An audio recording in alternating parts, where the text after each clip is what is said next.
Today I want to talk to you about ILMAKIAGE products and do a little review for you and recommend some products that I really liked. I also filmed the whole process of putting on my makeup with these new products. All of these products were chosen by me, so there's nothing here really that I don't like or don't use or don't understand. It's all products that I chose and handpicked and went through the site and researched, so there's nothing here I'm not gonna like or say anything negative about. It's all things I really liked and recommend for you to use. So first one I want to talk about is the foundation.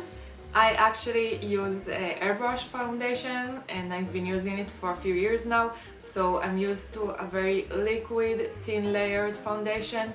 So I was kind of skeptical if I would like this foundation, and I gotta tell you I do. I think it looks really natural and not too thick. I really like the texture. This sponge is also by ILMAKIAGE.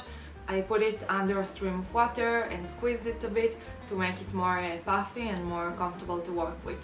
When you are applying foundation with a sponge, I recommend doing it in a tapping motion. My skin personally is more on the dry side, so for me there's not a lot of like breakouts or anything like that to hide, just to even out the skin tone and hide some dark circles and some veins because I'm a bit pale, so you really see all of that.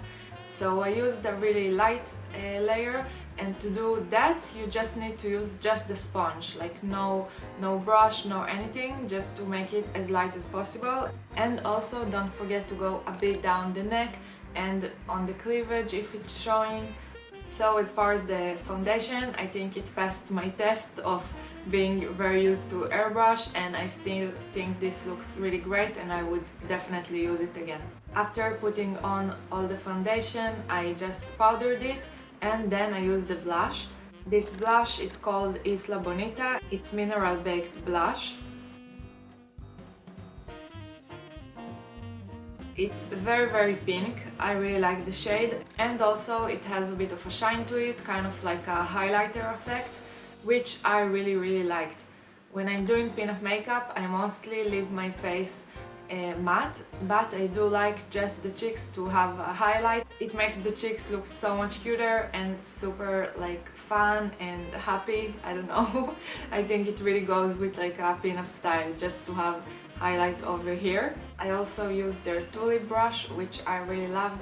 It's like a blush brush but way smaller, which is great for highlight. I really love it.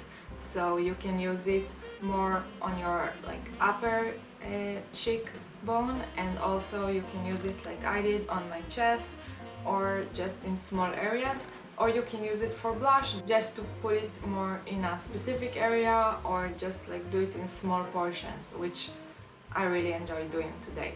I also use this blush on my eyelid just to add some color and also make it a bit shiny. Next up, I use the Good as Hell Mineral Baked Highlighter. Is in kind of a white, yellowish kind of gold, very light gold shade, which is perfect for light skin, or just to put like more of an extreme highlight if you have a darker skin tone. I really enjoyed it on my upper cheekbone, and also I used it a bit on my chest area to emphasize like the collarbones and just the cleavage in general.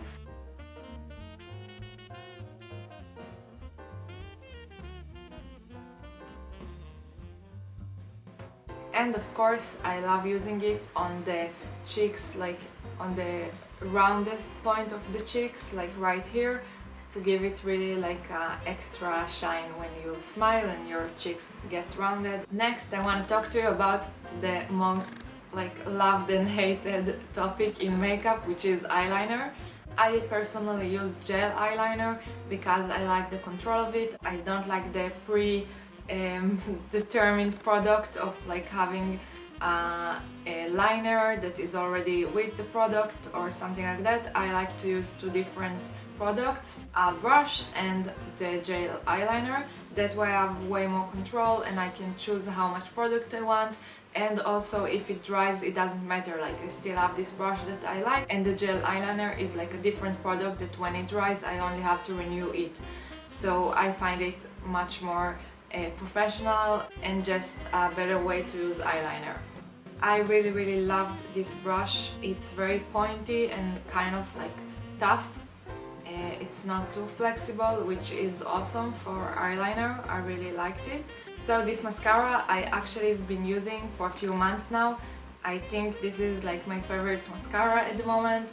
I like how it comes out, how it applies, but more than everything I just like that it stays, it doesn't crumble, it doesn't smudge, and at the same time it comes out easily, which for me is a big deal because I wear makeup almost every day. Not right now, we're in lockdown, but usually when I work with brides I wear makeup every day, so I need it to be long lasting. I don't want to come to a bride with like black mascara smudges because of the crazy humidity in Israel, but also I want to come back home and take out my makeup as fast as possible and don't have any mascara left over, which would happen if I were to use a waterproof mascara. So that's why I don't use waterproof mascara. But I think this mascara, I don't know, for me in the last few months it's perfect because it's like waterproof enough, but not to the extent that I just have it on my lashes for days after using it. It actually comes off completely when you take out your makeup. So this is like one of my favorite products here. So this brush, which seems kind of just random, I requested because I used to have a really similar brush to this and I have no idea where it is, and I find it really useful because I like to do just a shadow beneath my eye to make it a bit bigger and to make it look less flat, you know, just to add some dimension to the eye. So I like to take this brush with a bit of brown or black eyeshadow and just make a little shade underneath the lower lashes. Next up are the false eyelashes, which I chose through the website, and I was really happy to see it's exactly what I was expecting and hoping for in terms of the shape that it creates. Always when I use new eyelashes, I put them on first just to try them and see the length of the strip itself, if it fits my eyes, and 99% of the time I like to cut it a bit. Just because you don't want it to make your eye too rounded, you don't want to make, you know, to create like a Liza Minnelli kind of look. You want it to be more of a cat eye, and to create more of a cat eye, you need it to be glued just on like 3/4 of your eye, on your outer part of your eye. That's why I first try it, then I cut it, and then I glue it. To add the eyelashes, I first use the adhesive on them and I put it aside for like a minute. So just if I'm doing one of the strips, putting on the adhesive, just putting it aside for a second and then do the other one. In the meantime, the first one is already kind of ready to go. It already had enough time to dry, and that's when I add that one, when it had like a minute to dry a bit. The reason I do it is because I want the glue to be sticky and not too liquid. When the glue is too liquid, it just slides off your eyelid, like it doesn't stick, and when it's just a tiny bit dry, it's like sticky enough so the eyelash strip stays in place, and when you put it, it just will dry where you want it to dry without moving. These are number 8 eyelashes. I've been having a problem lately with false eyelashes because I like a dramatic look, and I have a lot of eyelashes that are like extremely dramatic, almost up to my eyebrows when I put them on, and then when I want something a bit more subtle, I just feel like it's invisible, maybe just because I got used to the very dramatic eyelashes, but I need like something in between, which I couldn't find until now. Every time I put just like normal Ardell eyelashes, I feel like it doesn't do anything, and these eyelashes I think are a really good match. Like they're not extremely dramatic, but they add a lot, like I feel they make a difference, so I really like them. Good false lower lashes are really hard to find. I've been waiting and searching for good ones for a long time.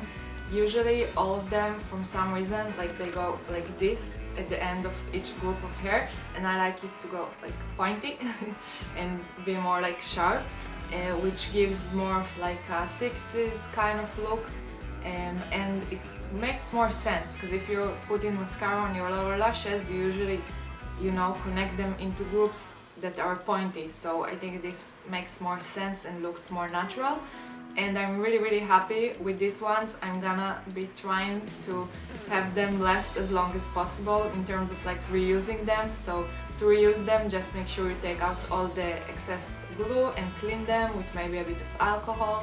Using lower lashes is not something I do each time I put on my makeup, but when you want more of like a big eye or 60s eye, or maybe more like a plastic Barbie kind of look, it does make a difference. It opens up the eyes and kind of changes the expression, which can be really cool for photo shoots and stuff like that.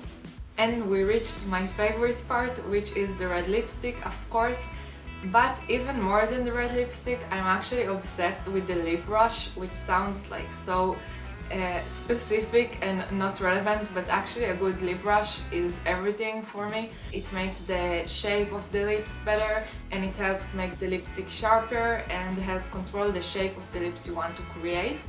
I don't use pencils or anything like that, and I never use the actual application brush that the lipstick comes with. I always 100% of the times use a lip brush, so that's why I'm so excited about the lip brush, even more than the lipstick itself. I just think the shape is perfect. It's more a bit thick and more just fuller than a normal lip brush, which for me is more comfortable. I usually start out by doing the outer lips and then filling them in. In terms of the lipstick itself, I'm actually super excited about it. This is the first time I'm trying it, so I actually would like to try it for a full day and see if I still like it. But right now I feel it was really easy and comfortable to apply, very smooth application in terms of like it's not too dry, it doesn't dry as you go, and you can still like kind of control it. But at the same time, it does dry to be completely matte. Like I think this is this is like 90% matte. I can tell by just like seeing if it transfers to my fingers. But I personally prefer lipsticks that are like 90% dry, because I don't like them to crumble and like look too dry. I like them to have just like the tiny bit of moisture to keep them looking good, but of course dry enough so it's long lasting and it looks like retro and matte. In terms of the shade itself, it's kind of like a true red, like really red, and maybe has a bit of a orange undertone, which is super vintage looking. So in conclusion, I highly recommend this lipstick. It's called Matte Geisha. The last product I want to talk to you about is this hydrating setting spray. I'm actually gonna be using it now for the first time, so let's see how it goes.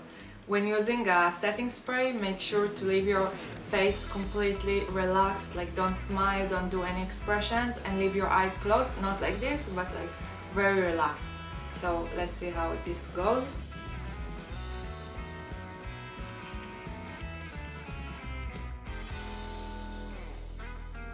So this feels super refreshing, it has a really good smell, and it kind of feels like spraying water on your face, which is really stressful when you're wearing a full face of makeup.